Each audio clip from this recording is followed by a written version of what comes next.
Joining us right now is former Democratic presidential candidate and former Ohio Congressman Dennis Kucinich, also former Georgia Congressman and Trump supporter Jack Kingston. Good to see you both. Thank you so much for joining us, gentlemen. Congressman Kucinich, let me kick this off with you. Your reaction to that letter?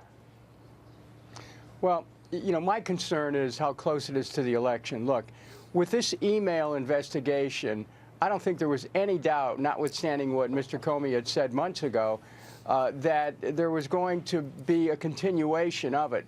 And I don't think that it's in the interest of the American people to have the FBI whispering in their ear as they're going in to vote, hey, there might be some criminal activity here.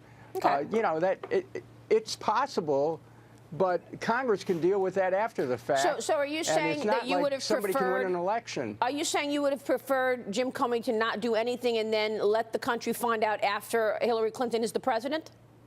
I'm saying that when you have information and you don't even describe it, you just say, well, we may have something. Essentially, that's what they said. We don't know what's in there. Hey, wait a minute. This is like reading a Franz Kafka novel. You have to have it. If you have something, say what you have, then the people can make their decision. But the lack of specificity makes this ominous, and frankly, it could change the outcome of the election. There's no question about that. Well, they needed a warrant to go through all the emails. Congressman Kingston, let me ask you about that.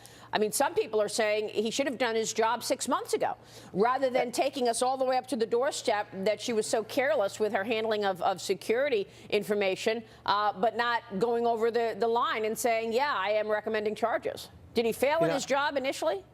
Well, you know, I think absolutely there's some question about it, and there has been question about this all along. Dennis and I served with Trey Gowdy and Jim Sensenbrenner. These are really serious people. They saw all kinds of red flags that why did the FBI ignore this, ignore that. You know, and then I want to point out also on this letter, where was this outrage when Bill Clinton met with Loretta Lynch on an airplane in a very public type meeting? That is totally unprecedented as well. But, you know, this has happened before. It also happened to our colleague Kirk Weldon in 2006. Absolutely high visibility. Right. And Dennis, you remember Ted Stevens, the same sort of thing. The FBI. Absolutely. I remember what they did to Stevens. I remember what they did to Kirk Weldon. That's why I'm saying, hey, be careful here. How about Casper Weinberger being indicted right before the 1992 election? Yes. And it's essentially sort of implicating then President Bush in the Iran-Contra affair, which Bill Clinton on the campaign trail used to his advantage. The indictment later dropped. Yes, and you know, I think the other thing that we still have to get back to is Huma Abedin said she turned over all of her emails. Now we're finding it maybe as many as 650,000. You know, so much of this could have been avoided if Hillary Clinton did, in fact, do what she said she was going to do, which was cooperate and turn over all the emails. It's obvious that they did not, and now because of WikiLeaks or because of disgruntled FBI investigators within the Bureau, there's a lot of pressure on Comey and others. And we really don't know what WikiLeaks is going to disclose in the next few days. There may be more, maybe they won't. But I do think Comey was in a damned if you do and damned if you don't position. Well, hey, this Tony, for you, Dennis. Dennis, look, our friend Kurt Weldon went through a lot when he suffered the announcement of the FBI investigation. He ended up losing the election to Joe Sustak, as you know. Yes. And let's be clear on this. Kurt was never charged. The innuendo itself was sufficient. But let me say this in defense of what I think Comey's doing here. I've heard rumors that there may be things like espionage. The word espionage was used in some of the folks I was talking to Friday. So, Dennis, don't you think that despite everything that's happened in the past, that if this is something where you have the E word included, wouldn't that rise to the level of Comey having to do something now? Well, here's the problem. You're talking about doing something based on rumors. If there's something specific, let the American people know. But the fact that it's infiltrating the media with sources say, with the possibility there might be something, hey, wait a minute, we're electing a president. If you've got something, say it. On the other hand, if you're not sure, don't talk about it. I want to go back to the Kurt Weldon case. Kurt Weldon was a fine member of Congress. Absolutely. He was smeared by the FBI. It was. cost him the election. And you know what? I'm saying this isn't a partisan matter. We've got to be careful how the great power of the Justice Department is used on the eve of an election. Well, it could turn an election. Isn't it more than a little ironic that the Clinton campaign has now gotten religion on transparency in the last 3 days, when in fact that was the whole reason that the server was set up in the first place? Before she became the Secretary of State, it was to hide information from FOIA requests and from the American people. Irony abounds. Another thing, when I hear people like John Podesta say we'd like the FBI to disclose what they're looking at, well, why don't they just start with Huma Abedin saying, here's everything I got, guys. I don't care about the FBI. I mean, there's nothing to prohibit her, and as I understand it, from going ahead and saying, here's everything. I'm putting it out for the public. I know there's not much time, but there's enough people in the world that can look at all these emails and see that they are only about yoga and carpooling or whatever else. Yeah. But we know that's not the Right. fact. Well, you know, one of the things that... Go ahead, Jack, Dennis. what Jack just said is worth considering. And think about this: 650,000 emails. I mean, my question would be, were they using a computer as a backup? Because I've been in many campaigns. I've never seen that volume of emails. Yeah. I don't understand that volume. I don't get it. There's The other something wrong issue, there. Huma Abedin said that she would send lots of her emails to that email address because it was easier to print stuff from home. She said there was too much clutter to print at the office, so she wanted to print at home. So she would send all of this, all of her emails to her Yahoo account so she could print it. Let's not forget, Yahoo was hacked.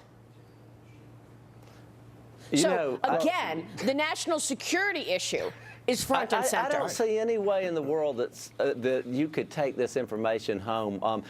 Dennis and I have sat through classified briefings. You can't have a BlackBerry, an iPhone, or a cell phone of any kind near it, and you can't even take notes, Maria. You cannot write down what the CIA or whoever is testifying.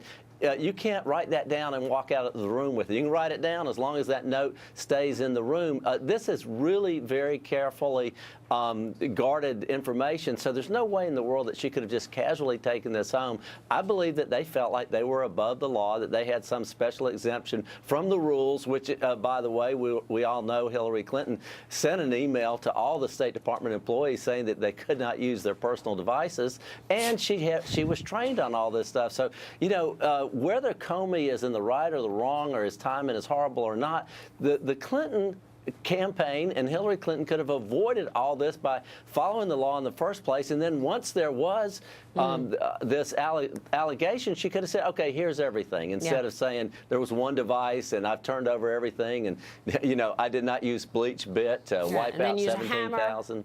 Hammer another device. Yeah, but Congressman Kingston, I think it's funny because you bring it up too. I mean, the Clinton campaign, all day on Friday, they said, listen, none of it had to do with her server. She didn't send any of it. It wasn't to her. It wasn't from her. It was pretty interesting, but we know we have 650,000 emails that are going to, some of them are going to prove contrary to what they're saying. And then also they came out and said it was a partisan thing. James Comey only sent it to the Republicans. Which was a lie. Which was a lie. So they're just consistently going out there and smoke and mirrors going around. So I guess the main question is, how can they recover from this? And both of you, I mean, is there a way to overstep what just came out?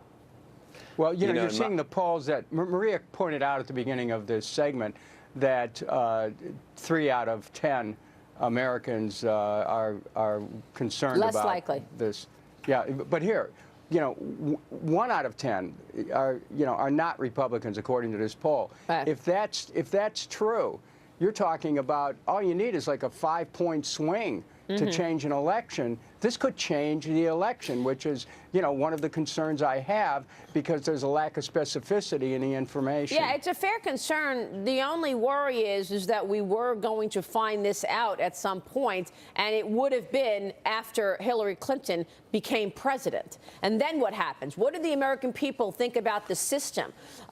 If, in fact, they vote her in, and then they find out information that would have changed their mind. So I still stand by it's never too late to do the right thing. We don't know what this is, so. But I think, Maria, this is what they're going to do. And if you look at the Clinton pattern over the years, they're just going to push their way through this. They're going to use their tremendous ground game, which isn't just the Clinton campaign, but it's the DNC and the Sierra Club and the National Teachers Union. They're going to go to all their target counties and all these swing states and just push and push and push, getting their people to the polls. They're going to dismiss this. They're going to say whatever it takes to say, there's nothing to this. Just go out and vote for me. Trust me. And Donald Trump hates women. Remember that? Remember all the horrible things he says? And that's, I mean, I don't know that they even have a choice, but I think that what you just reported about social media to me is one of the scariest things about this election in our society today. And I think that Clinton is going to be aided by some of these people who are in this rigged system, very famously called. And by the way, you talk about the Clinton machine. If they do have anything else on Donald Trump, expect it to blow today or tomorrow, because they're probably looking for whatever they can to change the subject again. Congressman Kucinich, Congressman Kingston, good to see you. Thank you so much, gentlemen.